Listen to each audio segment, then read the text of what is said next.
Hello and welcome to episode 9 of the UFOcast. Hello. Episode 9. I know. Yeah, it is episode 9, yeah. Hello, I'm Michael. And I'm Luke.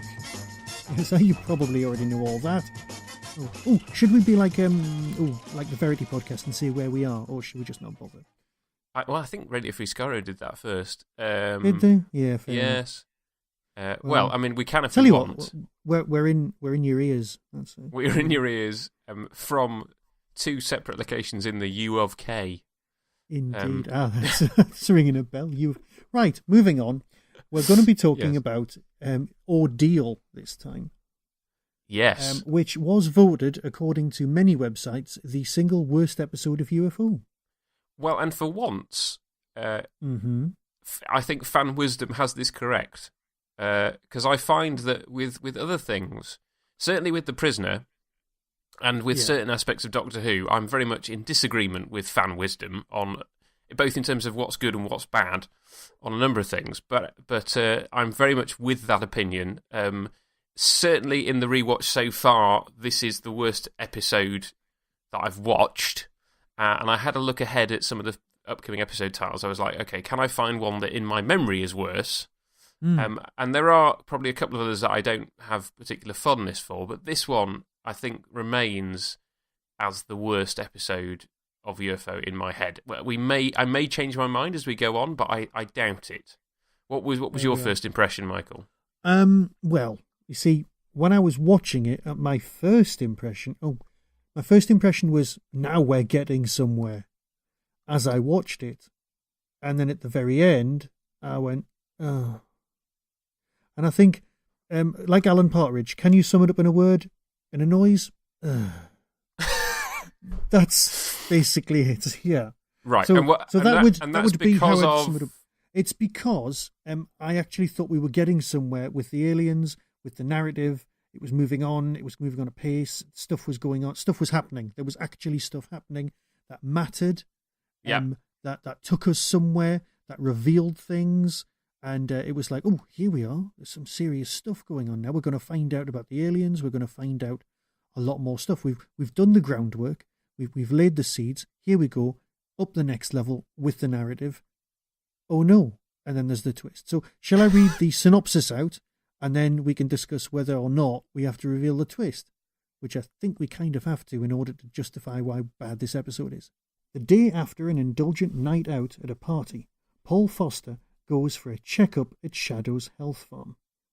When he gets into the sauna, his hangover really begins to take effect.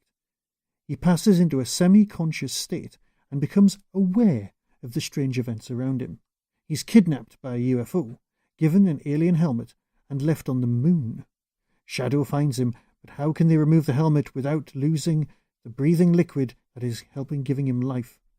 Paul finds himself fighting for life until he realizes he's just conscious again and still in the sauna. So that's kind of it in a nutshell, but I'm still not completely convinced that these synopsises are as in-depth as they could be. Well, and they I have to say they're not entirely accurate, I find, to what goes on. No. But you have, in reading that synopsis, you have. I've given the game away. Yeah. Well, we're all with these. We always say go watch the episode first. Yes. And I suspect most people who are listening to this have watched these before. If you haven't, then we have spoiled the twist of Ordeal in that it's the dream episode of UFO. The thing I wanted to talk about first, if you don't mind, is what familiarity do you have with other Gerry Anderson dream episodes? Because this is not uncommon. Right. You see, I thought it was. I know that there's just going off my own memory because I've not given this any thought at all. Right. I would say there's definitely a Thunderbirds dream episode. I've got a memory of the wibbly dream effect thing in at least one of those. So that's the memory one. Could be cheating. Well, okay. So in terms of like actual Thunderbirds episodes, I don't think they ever did a dream one. But obviously, there's a dream sequence in the first Thunderbirds movie. That's what I'm thinking of. Where Alan, because he gets stuck back at base and doesn't get to go to the swinging star, he then dreams of a weird limbo that's the one restaurant with Cliff Richards thing. in the Shadows. With Cliff Richards in the Shadows, yes. Are playing, and the puppets are ridiculously accurate. Yes. Cliff Richard Jr., so the idea that Cliff would have kids, which obviously has never happened. Cloning is a possibility. Oh, yeah, yes, he could be a clone. So I quite enjoy that bit of the movie. And then there's at least there's a couple of Stingray ones that I can think of. Right. There's a Captain Scarlet one, and then there's a couple of Joe 90 ones. One of them is sort of, I think that it's set up as a dream from the start, because they're testing whether what Mac dreams is the same as what Joe dreams if Joe has Mac's brain pattern and then goes to sleep wearing the glasses. And basically the episode is that they both dream the same thing. Right. And I can't quite remember whether you're completely aware of that from the start. But that's quite fun. Makes sense. That episode. Okay. Then there's another one where he everybody's basically the grown-ups are all arguing and he dreams of the Wild West. So it's basically Joe 90 in the Wild West. So that's quite fun. The Captain Scarlet one is brilliant because it's sort of in some ways prototypical for UFO because the Mysterons come and invade Earth in UFOs. Symphony Angel falls asleep in a desert and dreams basically that everybody gets. Basically, the thing about. So this is the thing. The thing about the dream episodes is that they're pretty much a way of putting the characters into extreme peril and killing them off. That's pretty much what happens. Like in the Stinger episodes, they get roasted to death, and then Phones wakes up and realizes he's in a heat wave, or they get the spear gets thrown at them in the cool caveman, and then they wake up. And then in Captain Scarlet, everybody dies, and then Symphony wakes up. Whereas with this one, the reason I don't think the reason it partly didn't work for me is because the peril just wasn't played up enough. You see, I've given this a lot of thought these last few days, and for me, the reason it doesn't work is because when you're having a dream or an hallucination, you are usually, I'd say 99% of the time, you are the center character. And the person who's having the hallucination, which is in far too much depth, and we can break the whole thing down individually in a minute. Yes. He's not there. The whole point of the narrative is that he is missing. So yes. There was I don't know if you've heard the most recent Prisoner podcast, which is an interview with Nick Briggs. And in it, he's talking about the last ever episodes of The Prisoner, which right. He's heard of a theory out there, which I'd not come across, is that Number 6 is actually dead in the last 2 episodes, and he's experiencing the last few moments of sentience before he dies, where he experiences a whole mixed up, muddled version of his life and all of the problems being solved. Right. Okay. But because he's in every single scene, he's experiencing all of these things because it's him. Now, the argument against this episode being something which is Paul focused is that he is missing from this, which means we get to see the world without him from his subconscious's point of view, which makes it even more interesting if you think about it, because the person who refuses to kill him is the bromance that he's having with the captain of the submarine. And if you wanted to go down a /fiction route, then that is an ideal place to start. So I think I can possibly say wholeheartedly, I've given this episode too much thought. Yeah. No, categorically, yes. That I think you have hit on perhaps the more interesting bit of the episode, which is this whole the whole thing that is set up at the beginning, in that he's coming back from a stint on Skydiver. Yeah, he's basically like Alan Tracy in Thunderbirds, where you only ever see John relieving Alan, and so Alan is always on Earth, and you only ever see episodes of Thunderbirds pretty much, with the odd exception where John is the one who's on the space station. Yeah, but the implication it's is the that same with Thunderbirds Are Go. Yes, and the implication with this is that Foster's just spent a bunch of time on Skydiver, but we don't get to see his time on Skydiver doing whatever he does. We get to see here's the end of his run, and we have the implication that he's obviously formed some bond with these people such that when they have to try and shoot down the UFO that he's on, they're like, oh, we can't do it. Because that is how the military works. Dilemma. Yeah. Yes. Yeah. Even Strike at one point says, oh, if I find out somebody's been disobeying orders, it was like, well, clearly they were. Yes. Well, this is interesting because we've had an email. You haven't seen this, and we need to do a better feedback episode. We had an email from somebody, basically saying that we were too hard on Straker in the Dalatek affair. You know, when we kind of talked about him being a bit of a git and throwing his weight around. Just wait until the next episode in my notes. But moving on. Well, yes, and so the implication, the thrust of what this email was saying was that no, Straker is acting as a military person would. Yeah. And there's a military structure to Shadow, and that actually we were too hard on him, that people would follow orders and that he's acting as a military commander would. And in this episode, like you say, although we later find out that this bit of it is a dream, you have that whole thing of people not following orders because of this personal attachment that they should be detached from. Mm-hmm. Yes. And like you say, it's this whole thing of Paul Foster's having this very odd dream because he essentially dreams an episode of UFO with all of the filming and editing that you would expect from an episode of UFO. Exactly. Oh, right. Now there's a couple of points that take place either in the dream or around the dream. In fact, no. First off, I need to say, why is there a Beatles track? Now, I know it's actually, hang on, I've done my research. This is the single version rather than the album version of the Beatles track that's played. So thank you, Lou Grade, for sorting that one out. What was the difference? There's, I think it's somebody else. You can hear it. You can definitely hear it. If you've had the album and you've heard Get Back, and then you hear this version, it does sound. It's got a slightly different mix on it. I think there's somebody else on keyboards, and I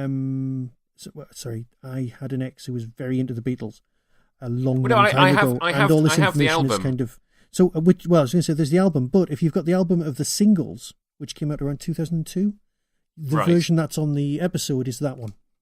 Right, because I'm obviously most familiar with the album version because I have Let It Be in my collection. Yes, and I have to say, now that you've said that, my feeling is that I did notice something about it, but it wasn't immediately obvious. But now that I know it's a different version, I can watch it again and go, right, okay, those are the differences. Yeah. So basically, now it's set in 1980 something. Arguably 1985, but we'll leave it there.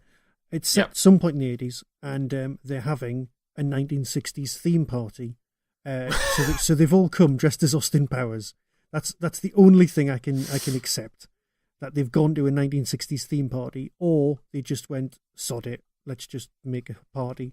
Because apparently, if you look closely, you can see Sylvia Anderson's dancing, but I couldn't see her.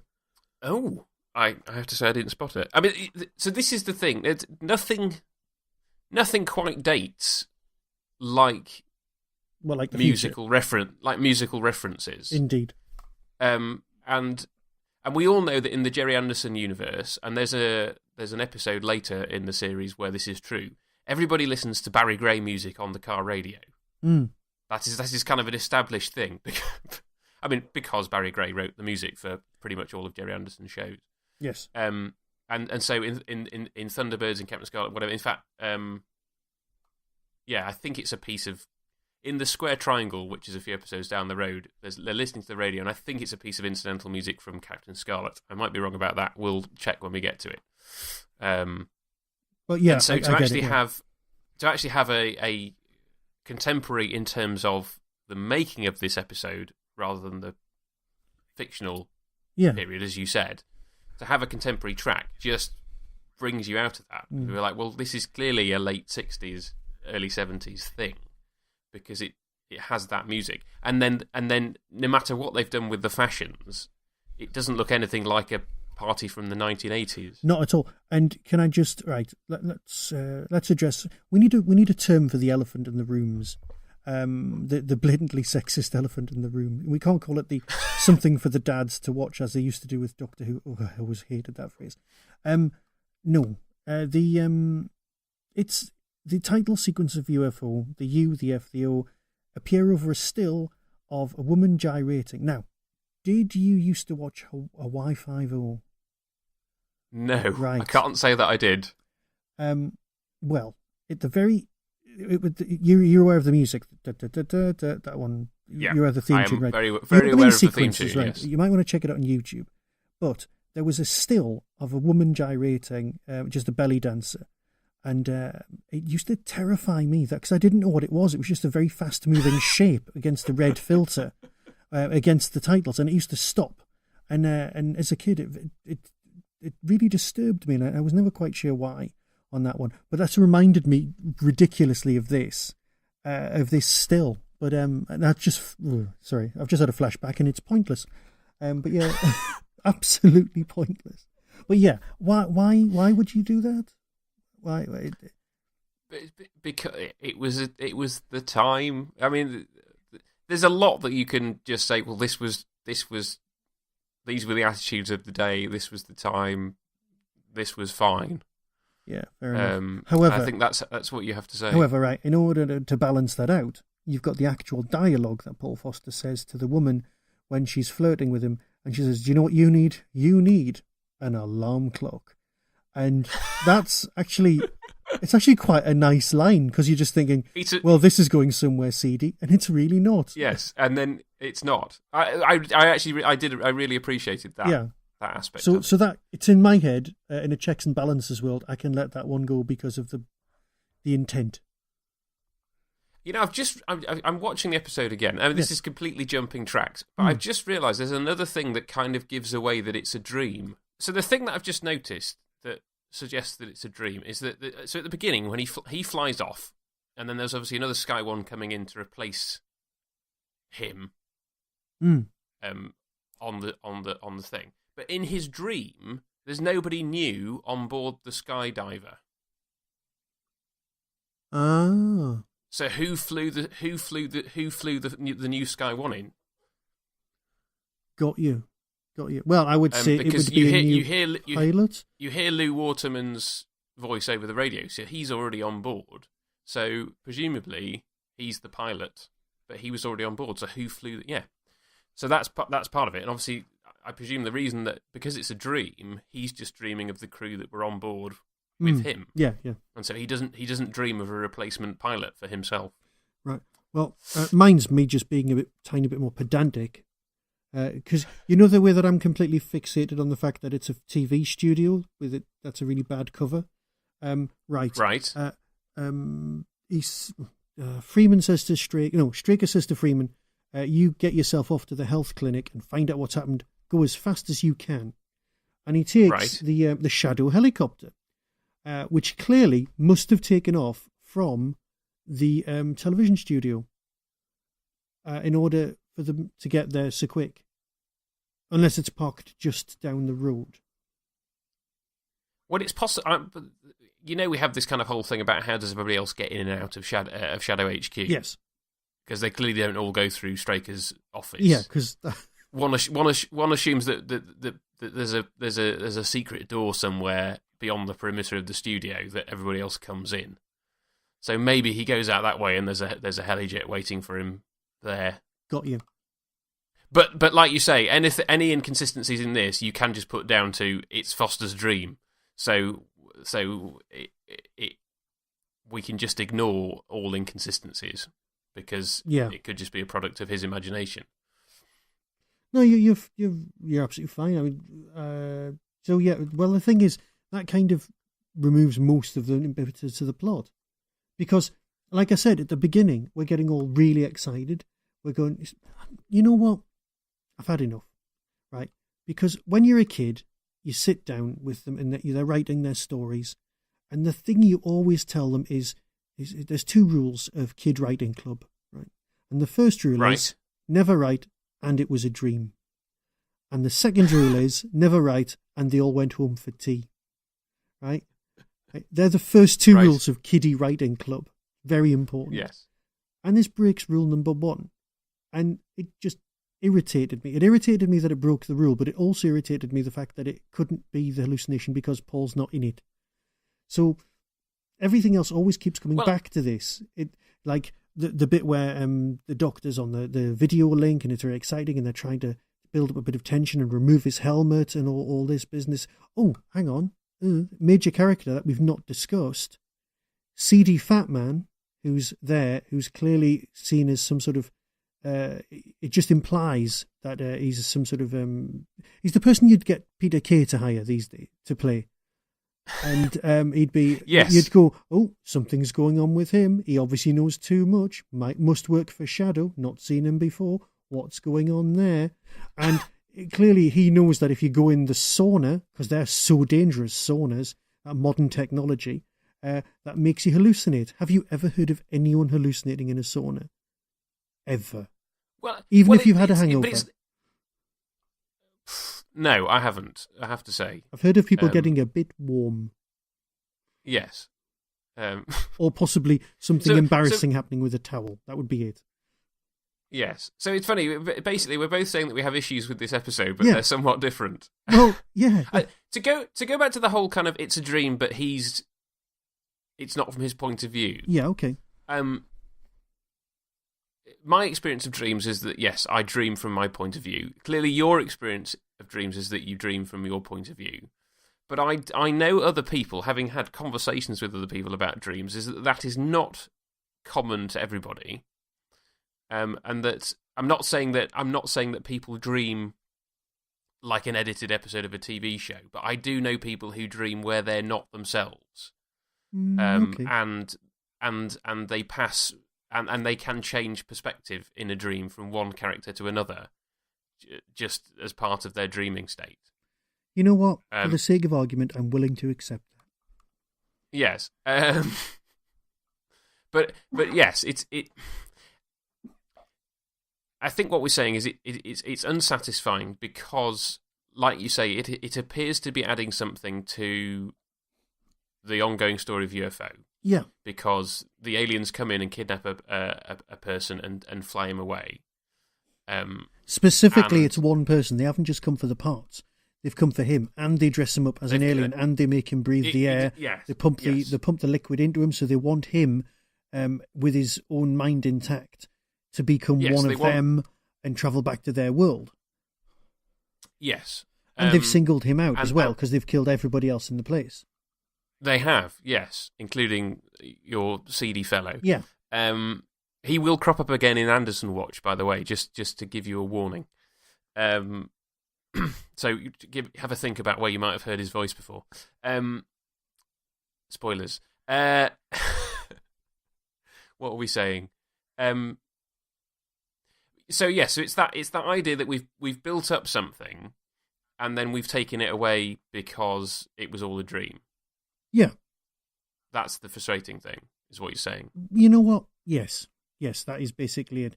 But you know what? It's probably on more of an emotional level, where you know it's not the best episode in the world, and then you go about justifying it and finding out why you feel like that. But perhaps you're just like trying to find reasons for the emotional response in the first place. But I do think it was that. The thing is, there's a few genuinely lovely bits.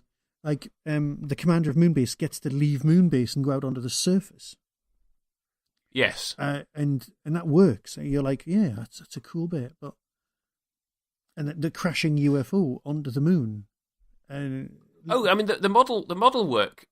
It's one of these things where I often say this about Doctor Who, is that regardless of the story, the music I always enjoy the music. Yeah.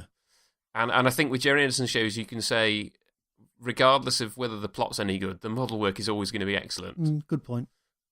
And you're right. The UFO crashing on the moon is another good example of that. I think for me, one of the other things is I'm just looking at this now is that Foster dreams some of the dullest shadow control scenes. True, very true. I think that's an aspect of it as well. It's they're not the most interesting things at the best of times, but for some reason in this episode, I just found them particularly dull. And so I think that's part of it. Is that other other times where Gerry Anderson's shows have done dream episodes, and arguably there's another episode coming up, which is not a dream episode, but plays with some of those kind of things. I don't want to say any more without spoiling stuff. You can give me the title. I'm not going to give you the title because I don't want to spoil it for you. But for me, the contrast with this, and you go, well, so there's an episode where UFO does a sort of dreamy thing and does it really, really well, and there's a really good reason for why it's happening. And it's one of my favourite episodes. And so the fact that there's this earlier in the run, which completely fails to make it interesting, because you don't even get to you get to see a really close crop view of him inside the UFO. You get this kind of idea that there's these kind of coloured backgrounds and the aliens kind of sit there and don't do anything. And you kind of like, I want to see more of the UFO. And then obviously, if you had seen more of the UFO, it would still have been revealed that it was a dream. But it's just, it's just very frustrating as a piece of drama. Yeah. However, at the very beginning, before he goes in, the UFO comes to Earth. So that's the other really frustrating thing about the episode. So there is a whole storyline. There's a UFO incident happening, which we never find out about, and we never find out what that was. Because the UFO was coming to Earth already before he went in the box. Yes. So what happened then? And so what happened to it? Well, I mean, the fact that at the end of the episode, everything's okay, presumably means that they shot it down. But we don't. That's the kind of loose end of this episode. You're like, because they have to play it the way that they play it to make you think that it's all real. And they have to set up. Oh, there's a UFO coming, and they set that up before he goes into the dream. Yeah. And so you're then like, oh right, that's this is all real. He can't be dreaming this. The story just kind of, I get it. I get what it was trying to do. I really do, and I get why it's constructed. It just leaves you feeling shortchanged at the end, and I think that is kind of the problem in itself. Yeah. There's nothing else to say beyond that because you can buy into all of the plot that's happening, the aliens, the backgrounds and what's going on and the tension being built. But in the end, the guy's basically got a hangover, has a bit of a hallucination, wakes up, and then some people in the sauna wake him up and he goes, oh, fair enough. And then, this is the weird bit, right? He goes back in the sauna and starts singing. At the very, very end. Right. Now, if you've had a pretty bad experience like that, or a bit of a nightmare or something, you don't go back in, do you? Well, I think the implication is that that's the next day when he's had a chance to properly sober up and hydrate, and he's had a workout, and he's like, right, I can cope with the sauna this time.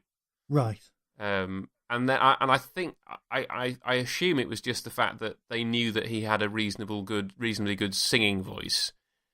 But it's still a very odd way to finish the episode. It is. I don't understand the singing. I don't understand any of that. It just felt like it was going to go somewhere, and it was about to reveal that really the aliens were or something, and then it just finishes like no. We've reached our allotted time.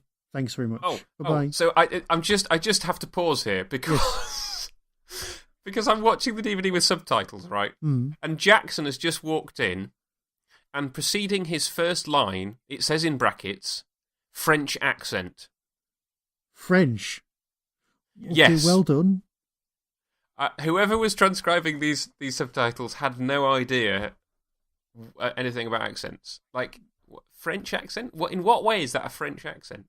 Yeah, but I think the best subtitles would be realistic ones, and it would say something like some weird European accent. I don't know. I can't quite place it. Go for Polish. Just imagine it is. There you go.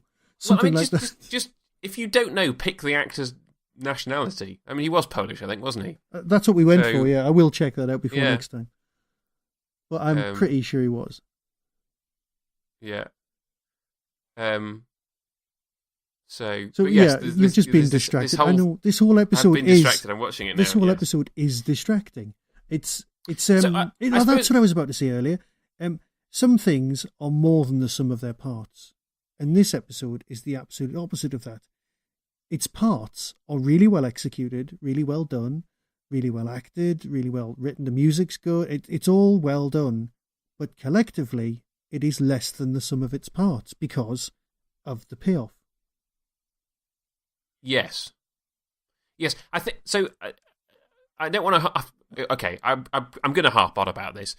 Go for it. Be a harper. One of the things about the other episodes that I've talked about of previous Gerry Anderson series that do dreams is that they put the characters into situations which are obviously, once you know that it's a dream, you're like, oh, of course it was a dream. Right. So that the idea that kind of Stingray ends up in the fish tank in X-20's house, and they're all the size of puppets, and everybody else is kind of that's obviously a dream. Yeah. When at the end when you find out, you're like, oh, yes, of course that was a dream. Silly me, I didn't. And with Attack on Cloudbase, it is plausible that the Mystrons have finally come to destroy everybody. But when everybody starts dying, and then Captain Black suddenly materializes inside Cloudbase, you're like, oh, okay, right. It makes sense that this is a dream. And it's just the fact that this episode could have done something. It could have put the characters in more jeopardy. They could have killed somebody off, and you would have been like, "Oh, they've killed them off." I mean, I suppose you might have felt even more shortchanged when they go, "Oh, it's a dream." Not necessarily. I just think that the whole kind of it's a dream thing. If you are going to do it, and I mean, I know you said that you shouldn't do it, but if you are going to do it, raise the stakes. Yeah, okay. It's like, why have an alternative universe, but don't have an alternative universe where the only difference is somebody's kitchen's a different colour. Yes. Yeah. Yes. And I know it's supposed to be this kind of whole thing of like, oh, is Foster going to die when we take the helmet off? Yeah. But remember, he's got a very high opinion of himself in his subconscious because they keep going on about his lung capacity and the fact that he's a skin diver. Not just a diver, he's a skin diver. Yeah. Again, we'll take you back to the bromance and the shipping. Moving on. And his bright pink car. Sorry. Are we now going to be kind of looking out for evidence of a relationship between Waterman and Foster for the rest of the series? You know what? If you want to, we can go down that road. It's not a problem. To be fair, it had not occurred to me until you mentioned it at the start of this episode. It hadn't occurred to me until I was desperately trying to find something to talk about this episode because I just needed to. Yes. So yeah, the stakes should be higher. Have we got anything else to say about it? You know what? I haven't. Let's do Anderson Watch. Oh no! Actually, no. So the other thing to say, I've just antiquated gym equipment. Yes. What? The weird exercise bikey thing, which sort of seems to be you turn it on and it kind of does half the pedaling for you, which seems to kind of defeat the point of having a exercise bike. But anyway, if somebody knows how those things are supposed to work, as someone who's done his fair share of physio in the last couple of years, I must say I've never seen anything that looks like that. I've seen bikes you need to pedal yourself, and I've seen treadmills you need to alter inclines, and all sorts of lifting and stretching materials. But I've never seen that thing where you cycle and it does like a rowing action with your arms as well. Yes. So I think that is indeed quite antiquated and moving on. And it appears to do nothing. Oh, and the doctor threatens to cut the fat man because he is fat. And they're all kind of jollily talking about that. If that happened these days, there would be there'd be words. Someone would be up against the human resources. Because he just says, well, if you don't start losing weight, I'll cut it out of you. And it's like, what? That's not a good line. Yes, fattest. Yes. But, you know, there's not many fat people in Shadow. No. Because they have to be very fit so that the aliens want their bodies, Yep. You had something else that you desperately wanted to say, and I interrupted. Now, apologise. No, it was just the whole gym equipment thing. Yeah, that was it. Well, you're right. I don't think there's anything else to say. Right, please plug us out of our misery with Anderson Watch. Well, Anderson Watch. So we have one person in Anderson Watch this week, and it is your the CD large man. The CD large man. Joe Franklin is the character's name. He was played by an actor called David Healy. I don't know if that helps you at all to place him. It doesn't. But did his voice not do anything for you at all? Because when I watched this, the minute I heard him, I was like, oh, it's him. You know what? Clearly not. No, go on. So my Anderson knowledge is not as big as yours, quite clearly. Yes. Yeah. So his biggest role is Shane Weston in Joe 90. So he's the boss of the World Intelligence Network. Got you. Yep. But he was one of those kind of ubiquitous voices. So he did a lot of voices on Captain Scarlet. So he played umpteen Mysterons, I've no doubt, in Captain Scarlet. And then he was also in the Secret Service, and then Space Police and Space Precinct. I just have various written down, so I guess he did a variety of roles in those voice roles. The other thing, and it's only just about counts for Prisoner Watch. Yeah. Hang on. I've just checked something. I've just looked. Yes. I've just looked in the big book of UFO because I was promising myself I wouldn't do that. He also, and I know we're not going to do this, but he was also a voice in Terminal episode of Blake 7. Ah. Right. I didn't know that. And so, he was in Supergirl. He's in lots. He did some James Bonds. I think he was definitely one of these people that's a voice actor. Yes. First and foremost. Yeah. But yes, in terms of Prisoner Watch, so I was looking at the Blu-ray because I've been watching on Blu-ray, and on the first few discs, the main extras are the fact there's a trailer for each episode from the time, and David Healy is the trailer voice for The Prisoner. No, that's brilliant. And I don't know whether they picked him because he was an American, and they were like, if we have an American trailer voice, always we'll makes sense. sell this to the Americans, or I don't know. But it's fascinating. I always find trailers from the past to be really interesting, both from kind of film and TV, because the way that things were advertised is just totally different. In that you would get a big chunk of a scene, as the trailer, and rather than this kind of fast cutting between kind of clips and bits and bobs, which doesn't really give you an overall idea of what the episode is about. Or it does. Sorry, it's the reverse. It gives you sort of an overall idea of what the episode is about, but the snippets are so small that when you finally see the episode, you're like, oh right, that the context for that is totally different from what the trailer gave me. Whereas with this, you get a kind of longer snippet, and then you have David Healy's voice kind of piecing it together, going, "This week on The Prisoner" or whatever. But yes, for me, when I first watched this episode, I was very clear. I was like, yes, that voice is very, very familiar to me from Joe 90 and Captain Scarlet. I don't own the particularly good voice. Blu-ray of The Prisoner at all. I think mine is the 35th anniversary DVD release.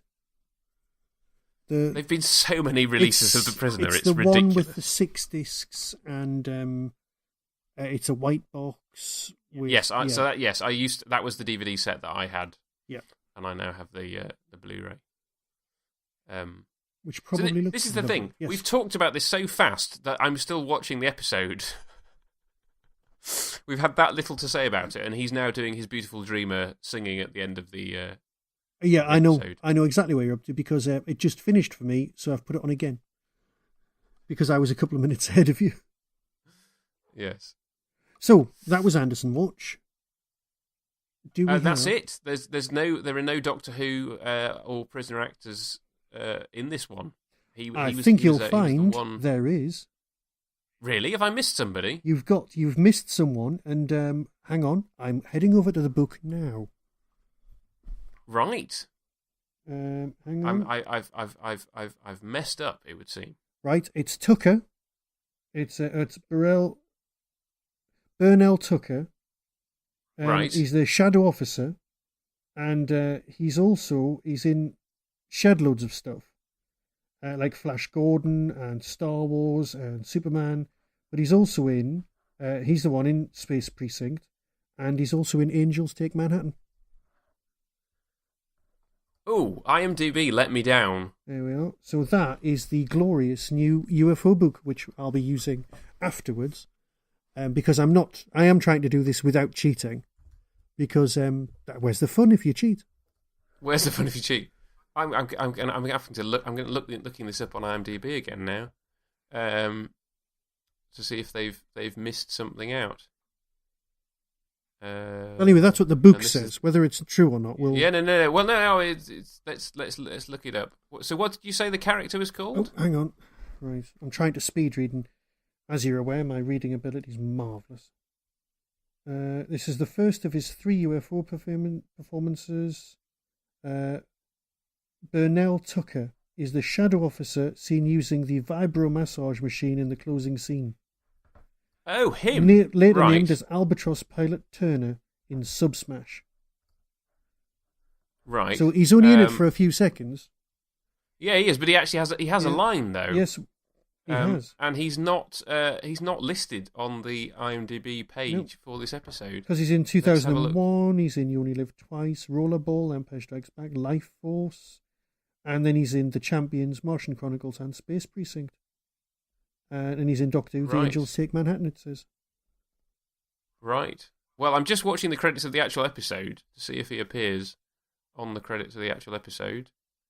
No, he's not. It's listed here as uncredited cast. Uncredited? Which is, I mean, it's odd because speaking roles, I mean, yeah, you understand extras not being credited, but speaking roles not being credited. Yes. So that's why. He's not credited on the episode. He's not credited on IMDb. And the thing, you're reliably informed because of the book. Because of the book, he's a chap called Burnell Tucker. Yeah, and also on the same page it says where it was first broadcast, and I'm rather smug to announce that the first UK transmission was in my own home territory of Tyne Tees TV on Wednesday, January the 20th, 1971, at 8 p.m. So the Geordies saw it first. This particular episode? This particular episode, yes. Yeah. Well, there so we go. So there's nobody else, and... Well, I mean, I'm now doubting every episode that we've done so far. If your book is coming up with stuff that the credits of the episodes themselves, and using IMDb can't tell us. Oh yeah, here we go. Yeah, so he has credits for Subsmash and The Sound of Silence, but not this one. Well, there you go. That is what you said, isn't it? Yes. Those were the two others that you picked out. Well, there we go. Well, and so he'll come. Bombshell. He'll come up again properly when we do those episodes, won't he? We'll be like, oh, that Burnell Tucker. He's back again. There he is, a good old Mr. Tucker. It's Mr. Tucker to me, quite clearly, yeah. Yes. Yes. Right. So that was us discussing a dream episode. Next time we'll be discussing the bloke in charge goes off and does something else, and somebody else is in charge. In the responsibility seat, indeed. You have been listening to the UFOcast with me, Luke, from Tmudwup. And me, Michael, from the Tin Dog Podcast. Please get in touch with the show, let us know what you think and any feedback you might have at ufocast@yahoo.com. Or on Twitter at UFO_cast, available on Stitcher and iTunes.